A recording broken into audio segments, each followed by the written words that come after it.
So literature about gender norms often refers to a belief that women are naturally promiscuous and therefore need to be altered and secured, aka through FGM and early marriage. Respondents explained that female genital mutilation was understood in their communities as a way to control a woman's sexuality and ensure that wives remain faithful. I wonder where they got this idea that women are naturally that. I mean, maybe we are. So are men, though. Like, what's the difference? I don't know. Yeah. But like more so than men? I don't know about that. Welcome to The Scaries, brought to you by Racer Co. I'm Sky. And I'm Talitha. We are proudly broadcasting from Treaty 4 territory here in Regina, and in each episode we tackle the alarming, inconceivable, questionable, shocking, and scary statistics relating to, impacting, and intervening with the lives of women and girls worldwide. You'll hear the scary truth, take away tools and tips, and learn about what you can do about it. And The Scaries is really an opportunity to raise awareness of what's going on in our world and what's impacting women specifically, and sharing resources and using our power as women and supporters of women to make some real change. So the views expressed in this podcast are solely our own, and this is for entertainment purposes only. And in this specific episode, and in most episodes that we do, we will be sharing some content that could be triggering. So please listen with caution. As straight, cisgender, white, able-bodied settler women, we are very aware of the privilege that we have, and we want to use this platform to spread awareness about the scary reality that women from around the world face in different life situations. Why? Because sometimes nothing is scarier than being a woman.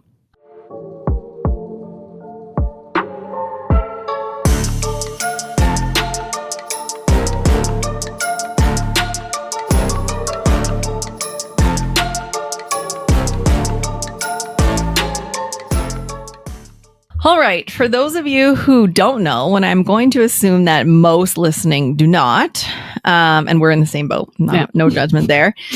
February 6th today is the International Day for Zero Tolerance for Female Genital Mutilation.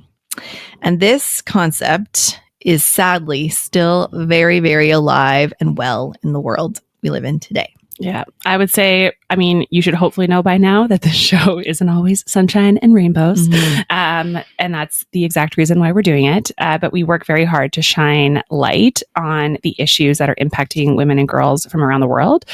So it should go without saying, but I will say it anyways, that this is another episode which won't be easy to listen to. But the facts are real, the stats are real, the stories are real. And it's so, so, so important to share that this is a reality for women and girls around the world. And it's still super prevalent, which I ignorantly actually had no idea that it was as prevalent as it is and how commonplace it is until we were researching this episode. So you may be wondering exactly how prevalent is this right now? Well, our research shows that female genital mutilation is a widespread issue to this day. Every year, around 4.4 million girls are at the risk of undergoing this harmful practice. And that's equivalent to over 12,000 cases daily. That's a lot. The adverse effects include severe pain, shock, bleeding, difficulty in urination, painful intercourse, menstrual blockages, infections, and even death. And the long-term consequences, of course, impact their sexual and reproductive health, as well as mental well-being, of course. And women who have undergone female genital mutilation are twice as likely to die during childbirth and more likely to have a stillborn baby compared to those who haven't, which is so contradictory to seems like the purpose of, I mean, we'll get into why in most cases they're doing this, but a lot of it's for, marriage and, being committed to your family and all of that. But yet you can't even have kids. Or after this, do your it family. Healthy. Right. Yeah. So it's very sad. Yes, it is. Yeah. And around 1 in 5 girls undergo female genital mutilation performed by a medical professional, which we'll get into in a little bit. But more commonly, it's done by community elders, traditional practitioners, or relatives in rural areas. It's often performed in unsanitary conditions using tools like knives and even broken glass without anesthesia. So it's very obvious that female genital mutilation poses some very severe risks. You know what? I'm just thinking out loud here, but I think about like male circumcision for babies most times. And that's been around for, I don't know, hundreds and hundreds of years. Millennia, I would say probably. And I mean, probably more widespread than female genital mutilation. But, and I mean, I'm not making the exact comparison. I'm not making judgments if you choose to circumcise your son either. But you think about how mainstream that is and how, you know, it's done in a hospital, it's done with a plastic surgeon. It's, you know, that's where it's done and it's done safely and so that there's no long-term impacts. But it actually was like previously believed, because obviously there's a religious impact on it, but it was also previously believed that it was healthier for yes, because it's cleaner and hygienic. Yeah, but now it's proven that it's actually not healthier, so they don't recommend it. So like, if you want to go get your, like, I mean, in a city like ours, if you want to go get your son circumcised, it's not like something that you can like quickly you have do. To schedule it after the fact and all of that. So anyway, just very interesting that even when you look at that's continued on, like male circumcision, so is female, but they're done very differently. Right. And even though without anesthesia, I was like, that's like everything. And with broken glass. It just boggles my mind. Yeah. Anyway, and both done to young children, might I add. Not just to adults and whatever that can, not that adults should deal with the pain, but like, let's be honest. Young babies. Not cool. Yeah. So for all of these reasons, it's very crucial to raise awareness and take action against female genital mutilation. And every single day, 12,000, like we said, girls worldwide are affected. So we must unite to stand up against this practice. So as always, it's crucial to get first on the same page regarding the definition of what exactly this is.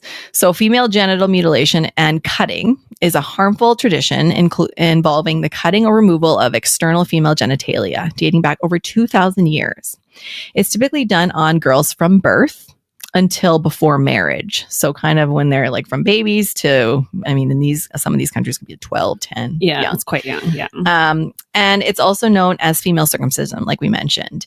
For the purposes of this episode, because female genital mutilation is quite a mouthful. It's a mouthful. We're going to refer to it as FGM. And it's often referred to this online and like in literature. Yeah. So FGM.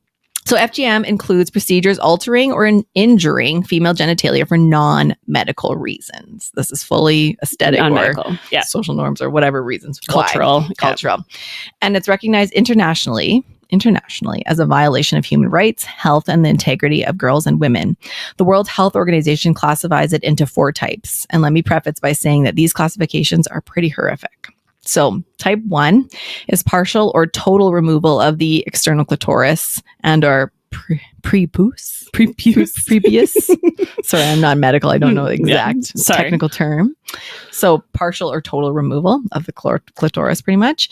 Type 2 is partial or complete removal of the external clitoris, labia minora, with or without excision of the labia majora. So even more intense. Just like full. Yeah. Everything. And type 3 is narrowing the vaginal orifice by cutting and sealing the labia minora and majora with or without clitoral excision. Sealing? Yeah. I think sometimes from just like what I've read, it can be like they stitch it closed. Just makes me hurt just thinking about this. Yeah, I know. And then type 4 is all other harmful non-medical procedures like pricking, piercing, incising, scraping, cauterization, other things that they do just to make it harmful for girls to procreate and to have intercourse. And like, again, we will get into this, but I think it's just like the cutting and piercing and that type of things. It's like because it's this cultural belief that this needs to happen to young women. So like it's just doing it for the sake of doing it almost. So I obviously don't understand these practices and the cultural implications in history because I'm obviously not from those cultures and I didn't grow up in that. And I think everyone should probably know by now that we have very different beliefs than these belief systems, but we're not passing judgment. Obviously, we are just preparing and sharing what we've come across, but solely looking at the rights and body autonomy of the girls and women that are going through this. All I can say is like, what the actual hell? Actually, what is happening? So anyways, our research shows that more than 200 million women and girls have experienced FGM, usually occurring between the ages of 7 and 10. 7 and 10. Sometimes that's even worse than a baby because they are fully aware of what's going on. Like, you know what I mean? 7 and 10, that's like grade 2, 3. Remember that, you know, like it's like totally babies when things happen. I mean, obviously it's still heartbreaking, but like they don't have the conscience, like the awareness. This is like scarred into their brain forever. Yeah. So this estimate is based on data from 32 countries across 3 continents, but FGM affects girls in over 90 countries globally, making the actual scale much higher and much more significant. The practice is found in Africa, the Middle East, Asia, and then just among diaspora communities as well worldwide, with approximately 4.1 girls at risk each year. 4.1 million girls. Sorry, yes, not just 4.1 million girls. So anyways, on a positive note, female genital mutilation prevalence has decreased over the last 3 decades. So today, a girl is 1/3 less likely to undergo FGM than 30 years ago. So that's good news. I mean, obviously progress is being made. However, challenges like disease outbreaks, climate change, and armed conflict threaten this progress toward gender equality and the goal of eliminating FGM by 2030. And I would say just even like in the last year, disease outbreaks, climate change, and armed conflict have increased significantly. Right. So, it's interesting to think those 3 things specifically and how they impact this specific practice. yeah. Something I know that we're going to do, and this is like sort of a different one, but it's the impact of climate change on women. And like, that's an episode that we're going to be talking about or we'll be doing soon. But I think it's just like, you see it here, you see it in like human trafficking, you see it in like all of these different pockets of things that we've already talked about. Yeah, that one's one we have for sure have to dig into. Yeah. So back to FGM. So FGM specifically occurs, so where is this happening? It occurs, like we said, due to tradition, social norms, and cultural reasons, often rooted in gender inequality. Some see it as a vital part of a girl's upbringing or rite of passage into adulthood. Yeah. In other cases, female genital mutilation is done to preserve virginity and control girls' premarital sexual activities.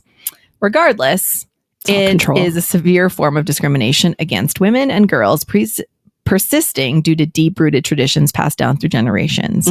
So later we'll explore what drives the continuation of this brutal practice. But first, let's look at child marriage and its relationship with female genital mutilation. So child marriage is defined as formal or informal marriage where one or both parties are under 18. Globally, 700 million women were married as children.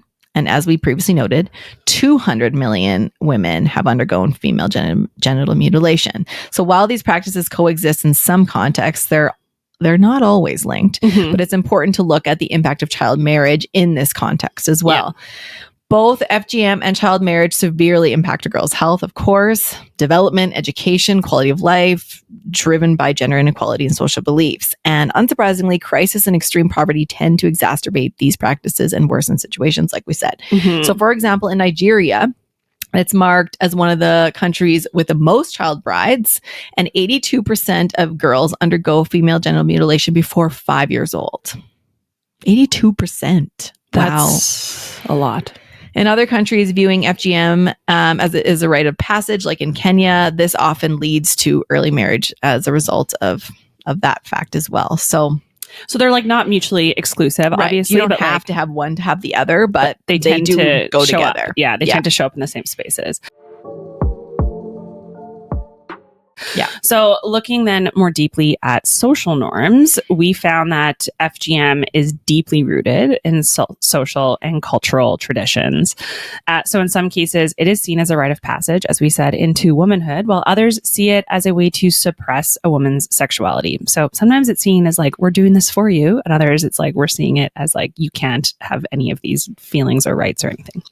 Many communities practice female genital mutilation in the belief that it will ensure a girl's future marriage or family honor. Some associate it with religious beliefs, although no religious scriptures require it. It's been studied, it's been looked at. That's very interesting. Yeah. I mean, we know that male circumcision has a lot to do with in Jewish traditions and religion. I mean, not today. I think it's more aesthetic and more social norm than it is that in some cases. But yeah, in this case, it's not really religion. It's not. They say it is. I mean, they say it's like, it's cultural. I mean, religion, they kind of go hand in hand. Right. But not really in any of the scriptures that say straight out, we need to do this to our children. Exactly. Yeah. So Enough, which is a worldwide Oxfam campaign that aims to replace harmful social norms with positive ones that promote gender equality and non-violence, sought to better understand which social norms perpetuate traditional practices in Nigeria specifically and how they influence behavior. So they did this by interviewing 20 men and 20 women and analyzing the results in a campaign design workshop with partner organizations and experts working on violence against women and girls. From the analysis of the interview findings, participants in the workshop identified several social norms related to positive attitudes towards FGM and early marriage, and prioritized 4 as being the root of the problem. So I'm going to review a couple of those, and I'm going to pass it off to Skye to review the other ones. But I think that it will paint a clearer picture as to what's socially and culturally going on where FGM is still prevalent. And again, this is specifically in Nigeria, but I think that we could probably pass these on to other places as well. So the first idea is that a respectable woman marries early. So according to this research, a woman's role is relegated to the household. The social norm is to get married, be a good wife, quote unquote, and have children. The interviews made clear that marriage and motherhood are considered the 2 most important achievements for women in 2 Nigerian states specifically, more so than achievements in education or the workplace. So that's precisely why I'm like, why are they doing this if it literally hurts the potential to be a mom, because you can die from this in childbirth. Like, it makes no sense. Well, and or like have stillbirth babies. Yeah, stillbirth babies. Like, Well, are they not painting those 2 things together? It makes no sense. Yeah. I mean, okay. Also, like, this might be a little bit of I just feel like logically, I'm like, if it is a religious belief, don't you believe that your creator, your God, made people whole in the best way possible to like achieve things that they like achieve to, have a baby, all of those types of things. So don't you think like labia were designed are needed, right? It's designed by your creator. Exactly. Yeah. You'd think, so but don't maybe remove not. them. They're there for a reason. Yeah. Anyways, the second is a respectable woman is submissive to male authority. So for this one, respondents in the interview process said boys are expected to marry obedient and respectable girls, and parents are supposed to raise their daughters to be obedient and respectful. In communities that practice FGM, undergoing the rite is seen as a way of ensuring that girls are ready for marriage and remain obedient and respectful. One female respondent in this interview process said that FGM is like a bride price being paid in a woman's head. So being recognized by God and recognized by your society, and your family will recognize you too. So they pay this price in their mind, like this psychological effect. Yeah, it's like a sacrifice. It's yes, like a badge of honor. I'm doing this to prove that I'm such an obedient woman. And exactly. Yeah. So interview findings show that high value is placed on good manners, submissiveness, and obedience, and they are demonstrated by submitting to FGM.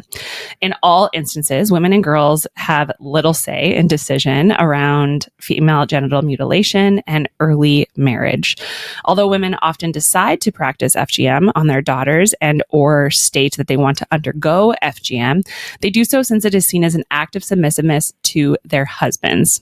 So like they don't want to, but they want to because they want to be, a good family member, a good wife, a good bride, all of that kind of stuff. Anyway, Skye, I'm going to pass off the next 2 to you. For sure. And just before I get into the next 2, this rings true. On a couple episodes ago, we talked about just the gender equality index across the world. Yeah. And when we think about the countries that are still practicing FGM, it aligns very much to those who are on the lower of the index in terms of gender inequality. Yeah. So there you go. Yeah. Gender equality. Yeah. Okay. So the next social norm that really continues to perpetuate this practice is the idea that a suitable woman is not promiscuous. So literature about gender norms often refers to a belief that women are naturally promiscuous and therefore need to be altered and secured, aka through FGM and early marriage.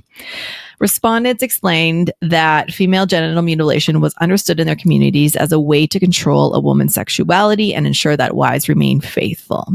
I wonder where they got this idea that women are naturally that. I mean, maybe we are. So are men, though. Like, what's the difference? I don't know. Yeah. But like more so than men? I don't know about that. I just feel like that's like where the power trip and everything comes from. It's like, oh, like women are slutty. And that's come from, I'm sure, if you're looking at like the Catholic religion, like Mary Magdalene and like so there's this, I mean, not that they're necessarily Catholic, but that's just one that came to mind of like these examples of like that women are slutty.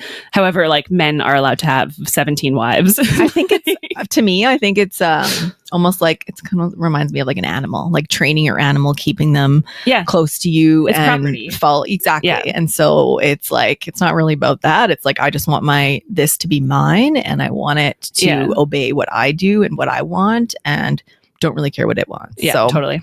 I agree. Anywho, the analysis on that topic of women are promiscuous naturally is made clear through the control of a woman's sexuality is closely linked to the norm of women being submissive to men and having no decision-making power, like I said, over their own bodies or life choices. While male status is strongly linked to early marriage and female genital mutilation, there is a high level of ignorance among men. So men don't really even think about this. Like, oh, really? I don't even know what's happening. I feel like that's also the case with like periods, though, or like human trafficking and different things. So they're just like, oh, I had no idea. And you're like, blissfully ignorant. Yep. Many male respondents in this study stated that they did not know if people still practice FGM and saw it as a woman's affair and related it to community expectations, not individual choice, which blows my mind because are you like, nuts that you're not knowing if your wife does that? And if you don't care, then why is it still happening? Yeah. Like she's doing this for you. I mean, maybe you wouldn't notice like a cut or a pierce, but like, would you not notice if like her labia were missing? Or if she's screaming when you're doing things? Right. Like, let's be honest. Yeah. I mean, you can scream sometimes, but you would know not in a positive way. So, few respondents linked FGM to a woman's enjoyment of sex through a workshop. Participants stressed that a circumcised woman being unable to satisfy their husbands leads to many divorces and polygamy. So we all need to satisfy the men, but the women, doesn't matter. No, they're not important. So the last social norm that weighs heavily in this research is that a woman's worth is more as a wife than as a daughter. Ugh, that hurts.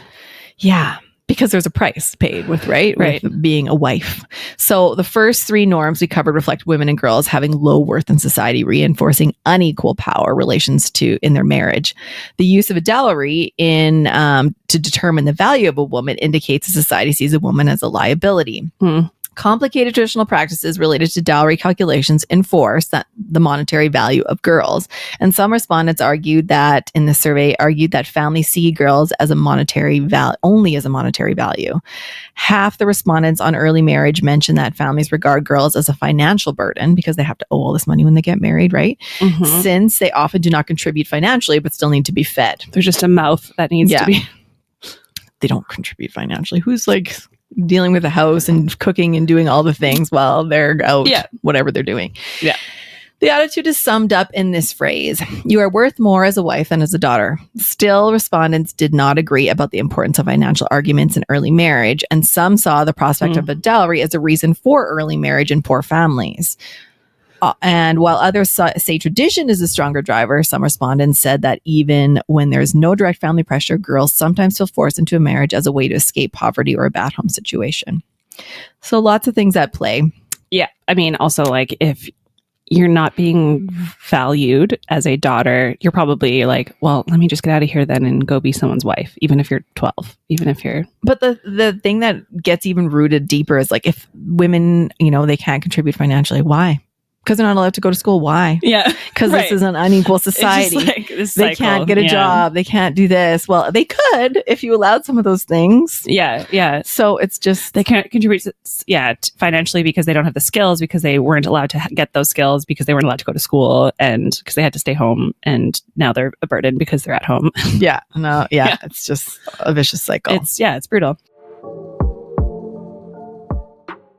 So, I mean, obviously, it's really hard to listen to those social norms, and I have a very different belief system than the folks interviewed. However, I understand that there's lots of cultural differences and a lot of things at play. But we learned earlier about the harmful health impacts about genital mutilation on women. So I just want to take you through the world of medicalized FGM. It's an attempt to make this ancient practice safer but the harm lingers and the gender inequalities persist even in the medical setting. So increasingly in many countries, trained healthcare professionals, in violation of the Hippocratic Oath to do no harm, carry out FGM. However, medicalizing the practice does not make it safer, as it still removes and damages healthy and normal tissue and interferes with the natural function of women and girls' bodies. As I said, they're designed for a reason. They're there for a purpose. Yeah. So places like Egypt and Indonesia, Kenya, Malaysia, Nigeria, as we stated, Sudan, and Yemen see a lot of medicalized FGMs. Here, the approach sometimes shifts, opting for less severe cuts and then more symbolic in nature. As I had said, so like maybe they don't notice that there's like a pierce or something, and it's more so like this cultural rite that you're going through. In an attempt to avoid legal trouble, healthcare providers use alternative terms like genital modification when performing FGM. But make no mistake, it remains a risky procedure holding lifelong physical, emotional, and sexual implications for survivors.